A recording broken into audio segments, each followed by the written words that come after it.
Welcome to Beyond the Bottom Line, the podcast where founders and business owners get in-depth insights and actionable takeaways from industry experts. We're here to help maximize your revenue, streamline your operations, and keep more of your hard-earned money. Today's episode is a bit different. You'll hear Miguel's appearance on the Humans in Accounting podcast. Alex Roman, the host of the show, talks with Miguel about his path from 90-hour work weeks to founding Centurion Firm, the lessons he picked up along the way, and where he sees AI taking the industry. Here's Alex and Miguel. Miguel, I'm super happy just to have you here. Miguel is the managing partner at Centurion Firm, host at Beyond the Bottom Line, a dad and a great human. Miguel, welcome to Humans in Accounting. How are you? Well, thanks for having me on, Alex. I'm happy that we're doing this together. The truth is that we've known for like 2 years and a half, I think. The first time we met here in Argentina, having a nice dinner in Puerto Madero with Nicholas and Michael a few years ago.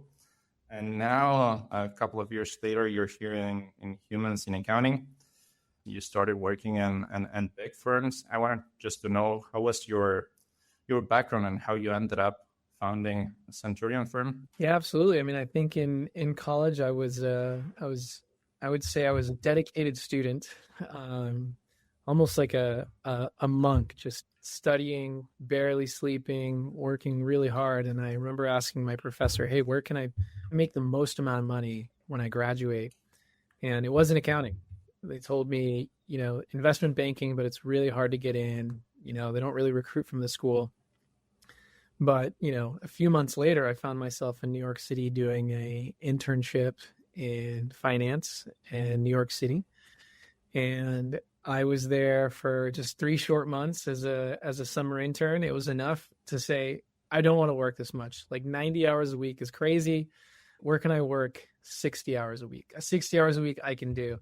And that brought me into Big Four on the tax side, actually. So I'll never forget, I got a call once from a recruiter at PwC. They're like, hey, you might be happy where you're at. And I interrupted and I was like, can you just get me back on the West Coast? And he's like, yeah. So my first job out of college was in the LA office downtown at PwC. And then how do you transition? You worked there for how many years? And I want to know like the point where you said, hey, I think this is it. I want to just start something that it's my own. Do you remember that? How was that moment? Was there an inflection point or something that happened? Yeah, I mean, I think anyone knows who's done public accounting that it's still a grind, Back then I had 2 kids and it was tough balancing, working really hard. I think you have to in your younger years just to learn and absorb. So at some point that trade-off between family and how much money I made and the work, it kind of came to a head. And I was there for 6 years. I made manager the year before, which is a big milestone. Making senior associate is a big milestone in any firm. And then making manager was another level. But I remember I was always good with clients. And I think part of it was because I had kids, so I knew kind of what my VP of tax or the CFO was going through because they also had 5 or whatever it is. And I remember I helped grow an engagement to a big number. I don't know, in the millions. And I remember asking my partner, hey, I helped grow the scope. What do I get? Do I get a little commission? Do I get a bonus? And he's like, well, we'll give you an 8% raise next year. And I was like, you know what? I'm done. I think I'm going to do this for small businesses and I think I can make money. I don't care. I'm going to figure it out. I'm going to get freedom over my schedule. And that was, I think, the inspiration that made me jump, if you will, because it is a jump and it is cold water once you get in. So there's no coming back out. But yeah, I made the leap formally in tax season of 2017. So we're coming up on the 10-year anniversary next year. Incredible. So it was actually that answer that your partner gave you, that it was an 8% raise for next year. And do you remember how was that process? Like you said, I mean, you quit and you started without having any clients. You started with a few clients. I'm interested always in knowing that, the first few clients that you got by yourself. Yeah, I didn't have a lot of clients. I remember taking a sabbatical, and it wasn't a sabbatical. It was just like a 1 month leave for me to, I think they call it product market fit these days. I called it just see if people will pay me. And Right. it started, it had started before because, you'd be at like a happy hour or a cocktail party and people would ask what you did. And I was like, oh, I do tax for very big companies. And people would start saying, wait, like I have a startup, or like my buddy has a startup. And even now today, you hear all the time, like, I just do not like my current tax provider, or like, I don't feel that small business tax gets strategy. Like, you work at a big firm. Can you do it for me? And I started saying yes to some of those deals. And I probably had like, maybe 2 clients to start. I remember who they were: business owners, entrepreneurs, they went a different route. I remember I had a good buddy of mine that would check in on me, and I'd be working at 11, like after the kids went down. He's like, man, I know how much you make. I make way more money than you, and I work way less than you. He's like, you would absolutely crush it if you went on your own. So I had a little bit of confidence. He ended up being my first client. His name's John Mai. He's no longer with us. Beautiful human being, entrepreneurial, Vietnamese, the child of immigrants as well. And, he really had this belief that, like, look, if you do something you're passionate about, people will come to you. And I think, I experienced it. I still had a lot to figure out looking back. I mean, I didn't figure out like how to make contracts recurring, or how to price things right, and how to staff engagements. Like, should I be doing everything from data entry to talking with the client, but I think I had enough of a belief, getting a few yeses, getting a few clients, that within that first tax season, I mean, we had, I want to say like we like got like, will you do our tax return? Like we got like 50 of those. And I built a team. Actually, one of the people that I recruited from this professional organization called Alpha, I'm still a member of it. I'm a big fan of Alpha.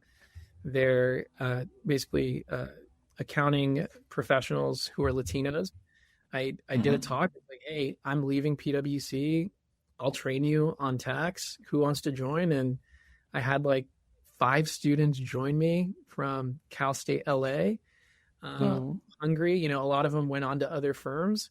One of them actually stayed, and she's a senior manager here at our firm still. So it's a testament, I think, that seeing how she grew and seeing that she had belief in the same thing I had belief in, we were able to do it together, and that we've been able to always raise the level of what we provide our clients since day one. We're still figuring out how to improve, today. But that journey started tax season 1 or tax season 0, 2017. Right. And it was good enough that I was like, all right, I can pay bills. And, I can't exactly get a really nice steak dinner like the one we had in Argentina, but I know that that's somewhere in the cards in the future. I didn't know this story, and let me ask: in those first years, starting your own firm, maybe not necessarily in the first firms in the first years, but what's the first milestone that you can think of? And also, we never talk enough about like mistakes, like a big mistake that you made early on, or not early on, maybe last week. A mistake where you learned something. What are the first 2 things that comes to your mind? Milestone and mistake. Yeah. Those are 2 very good questions. I'll answer them separately. I'll answer the first one, and my first goal was just to replace my salary. Okay. And again, like I wasn't thinking about it right, because I was just trying to replace it on a gross basis. Like right. Not even the net to me, but. And I didn't make it that year. That year I lived off of my bonus from my previous firm. And then the mistakes, the reason why is, I said yes to everybody. I said yes to small businesses that were okay paying $2,000 for a tax return. I said yes to Uber drivers that would pay $250 for a tax return. and I didn't manage that mix, and that I think is hard for anybody that gets started, because as an accountant, we're a service business. We give to people our energy, and I think the best accountants want to give. I think in my experience, the people we want to hire are the people that want to share that energy and are excited about it. And the risk of doing that without constraint is that you burn out and you spend your energy on engagements that, that $250 a year Uber driver could be as happy doing it themselves on TurboTax, paying a little less, So there's only so much value you can create for different customers. And the hard part is finding the client that you are uniquely positioned to add the most amount of value for. I tell this to our team all the time. The only time you have an issue with price in a sale is in the absence of value. The value is clear. Price is like so far down on the list, but the answer that what they're thinking about is, how can I afford this? When you serve entrepreneurs, that's how they answer questions about cost. How can I afford this? Not can I afford it? So that perfect kind of mix between finding the right client and being able to provide the right amount of value, something that took a lot of years to figure out. So going back to the milestone, you said it took you like one entire year just to replace your salary, right? It took a little longer than that. I didn't hit it. Okay. I remember like the first year we made like $56K, and I was paying the team, these students, seasonal as contractors. So like on a net basis, it's probably like another 20K. So I probably made 30K net my first year. So it took me, and then after that so then we did 2 tax seasons. And then that first year, 2018, we started really cooking. We did like outbound, and those were the days where people still opened their emails. Like email wasn't as spammy. I learned outbound sales. We brought on Ashton, who's still with the team, in 2018 as our first outbound sales guy. And because he had a quota, he actually was a big step in the right direction, because he was looking for like the right ICP. I didn't even know what ICP was back then, So ideal client profile. He said, it's a business owner. They make this much every year. They're not happy with how much they pay in taxes. And then paying us 10K and saving that 10K is going to be a home run for everybody. Wow, incredible. So that's as far as the milestone. Do you work with a specific niche, with a specific type of client? Did you stop saying yes to Uber drivers? What's the niche? What's the niche that you work? I'm just asking, and because maybe someone in the future is watching this and say, hey, I want to work with this guy Miguel. He sounds super cool, and maybe he's in the same industry. Did you have a specific type of client that you like working with? Yeah, I mean, back then there were two specific niches that we identified that were great. One was Airbnb hosts, and the other one was digital marketers. And the reason they were great, they're different, but they were great for different reasons. One is the availability of data. The clients that we spent the most amount of time on is they don't know where to get their data. They don't know how to work with it. Well, digital marketers are very data savvy. They get paid, in Stripe or invoice in QuickBooks. So the data is all digital. It's all there. I don't need to physically be there. And this is 2017, 2018. The going into your CPA's office was still the norm. It was weird. Again, this is pre-pandemic. It was weird to fully work remotely. So those were 2 clients that worked really great remotely. The Airbnb, kind of the same thing. We identified them as we call Henrys, high earners, not rich yet. So these are people that are starting to make money. They've made enough money to buy a house. Maybe they're renting out part of their house. Maybe they make enough money to buy a second house. So they're not as sensitive as price, but they're also, I think, intellectually engaged in how do I do what's best for my financial future. And we can do a lot more with someone that's forward focused, thinking about their future in terms of services, than we can somebody who's like, hey, can you just file last year's tax return? And then on the digital marketer side, I mean, the business is high margin. It's a service business. Again, this is 2017, 2018. So you've got these 22-year-olds. We had some clients that have figured out Facebook marketing that are grossing $1 million. They have no idea. They've never paid taxes. outside of a W-2. So we ended up picking up a lot of digital marketing startups during that time. So those were the two. Today, we still focus on, we call it marketing tech. A lot of these clients are developing their own proprietary tools, especially true with AI. And we have strategies that help them save a lot in taxes. Most famous one that we work on is the R&D tax credit. That's a really, really successful play for anyone developing anything. So today, if you develop any kind of technology, whether you're a startup or an established business that's adding a customized tool because what's off the shelf doesn't work for you, the R&D tax credit is far and away going to be the best thing you can do to keep capital in the business instead of writing a check to Uncle Sam.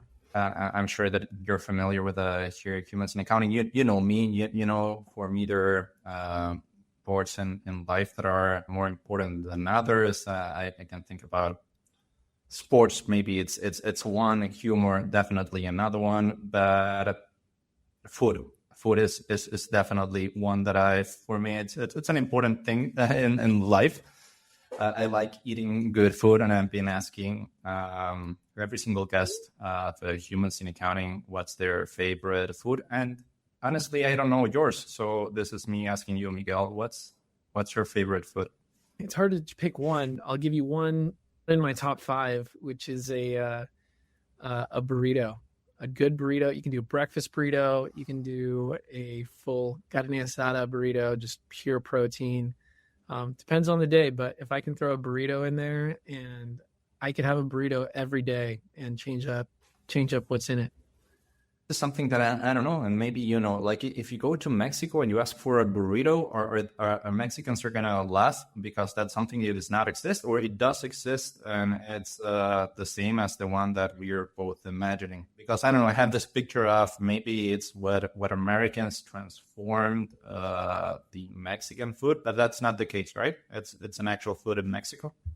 It's an actual food in Mexico.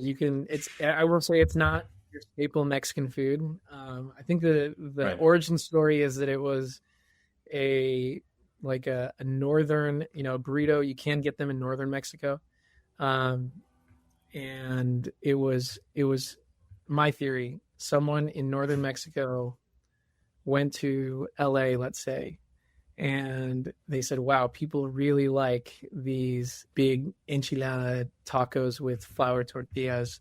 They're like, let's make them even bigger. So I think It evolved.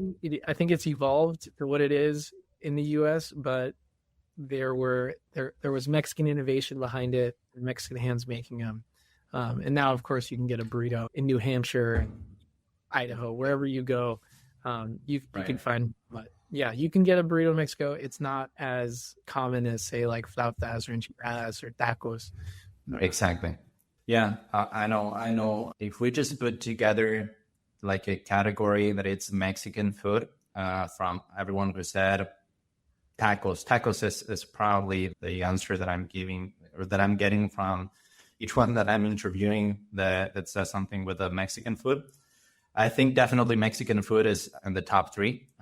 I'm going to probably next week or the following one just put their ranking or a top 3. Back then, I remember I did this like last year. Pizza Incredible was number 1, tacos, and I don't remember maybe pasta. Yeah, I don't know. Well, so then burritos. I'll just put Miguel with the burritos. Perfect. I definitely would also say Italian food. So that covers the pizza and pasta. And the third one is definitely like Japanese food. And there's categories within that. So I would say I could live off of those 3 for all my life and be happy. Right. We're in the World Cup, and you know that for us it's an important event here for all Argentinians. It's how we live. It's part of our culture. And I know that you were recently, and when I say recently, I don't know, not more than 2 weeks ago, you went to a football match, right? So Argentina with who? Austria. It was amazing. It was amazing, right? How was the experience? You were surrounded with Argentinians? Absolutely surrounded. I didn't know that many Argentinians could come to Dallas, but from the ones I talked to, like so many had flown from like Argentina, Rosario, Cordoba, Argentinians flying to the US without tickets, trying to find them last minute.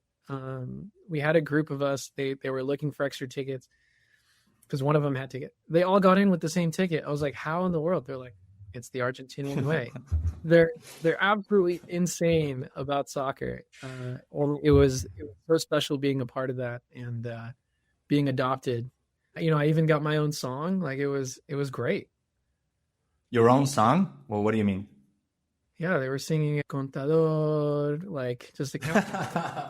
And I was like, you know what? I don't know. I feel, well, I am biased because we Argentinians, I know that we say that, hey, we're the best doing this. We are the best with pizza. We're the best with football. We're the best with that we have a big ego. And I know that's our stereotype. As far as songs, I'm gonna say as well that we're in the top tier. Like here, if you go to I don't know, a bachelor's party or if you do go a party, there's always someone who's gonna be like super creative and make out of a song super cool. That's one of the things that apparently we're good at. And oh my gosh, I had no idea. Now I get the ego. I had no idea I could feel that good. You know. And we were like, 8 guys like carrying a cooler of beer, shirts off because it was so just like singing me my own song. I was like, I love you guys. How do I do this every day? Let's go back to your business. I started the idea of humans in accounting because back then, a year and a half ago, we were all talking about AI. Hey, AI, it's going to replace us. AI, every single week, there was a new software. There was something new in AI. And now it's even worse or better. I don't know which word to use. How do you feel the industry and AI is, if it's changing, are we all going to stop working? Are we going to use AI in every single thing? What are your thoughts? How do you see if this is changing the industry? If it's not, I really want to know your thoughts on that. No, it's a very big topic. And I think I would be lying if I said I don't think about it every day. Right. I think that it's interesting because on the one hand, you have this narrative that's like very dark and dystopian that, AI is going to do everything for us. And what is human knowledge for anymore?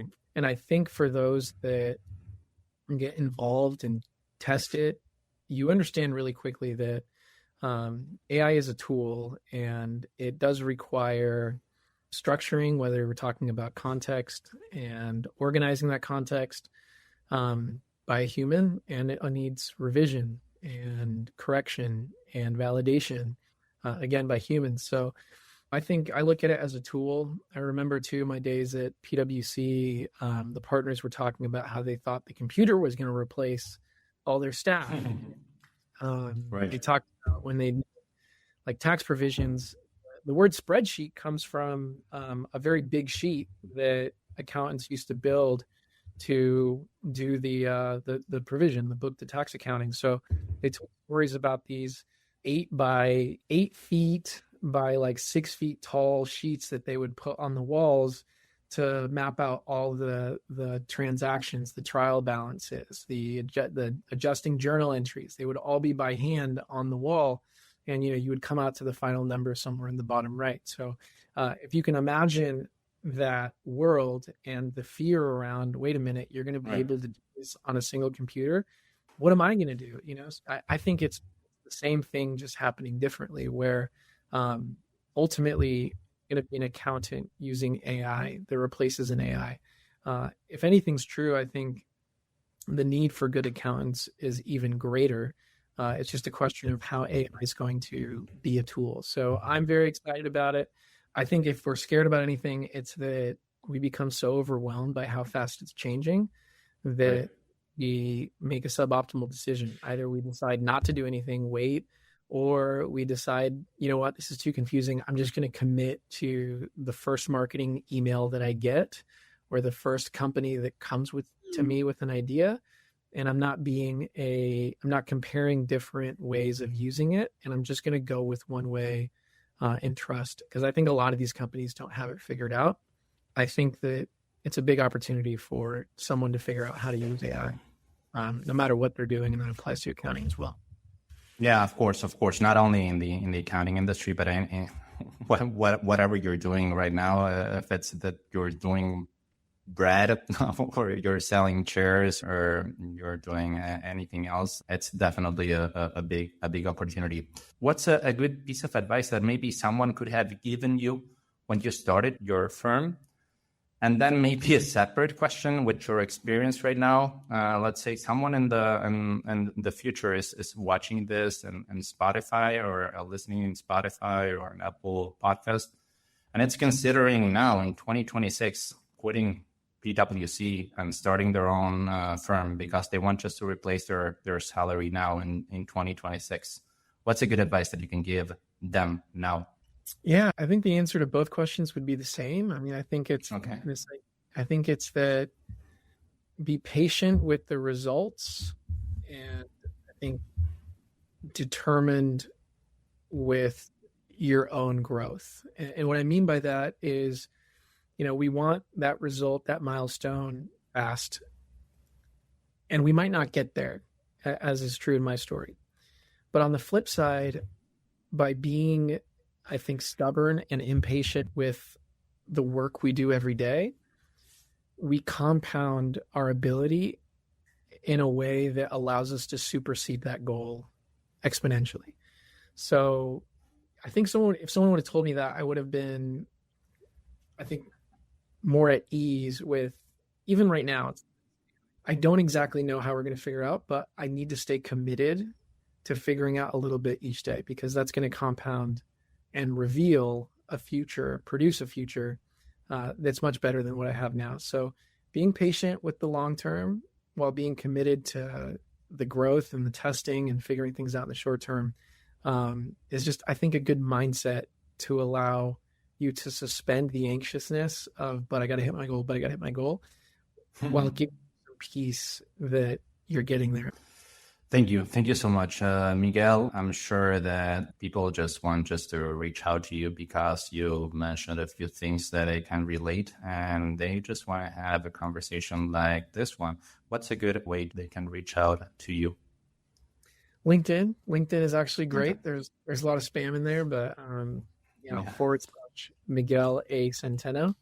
You got to add that A because Miguel Centeno is also a famous Princeton professor who's just killed my personal SEO, but you can find me on LinkedIn. Is it a professor of what? What is he doing? Do you know? Like sociology and history, like something completely out there. But if basically, if it looks like me, it's me. If 30 years older, it's popping up. Right. Miguel, fue un placer having you here. I'll just make sure when we upload this and Humans in Accounting just to tag you. Muchas gracias for being part of the podcast, and hope to see you soon in the next event in the future. Alex Roman is not only the host of the show, he's also the head of sales for a company called South Offices, which connects U.S. accounting firms with bilingual nearshore talent across Latin America. You can hear more conversations like this one on Humans in Accounting wherever you get your podcasts, or at southoffices.com/podcast. Thanks for listening to Beyond the Bottom Line. This podcast is brought to you by Centurion Firm, bringing you Fortune 500 tools and strategies to help small businesses and other organizations with tax, accounting, and technology implementation that maximize cash flow and long-term value. Learn more at centurionfirm.com.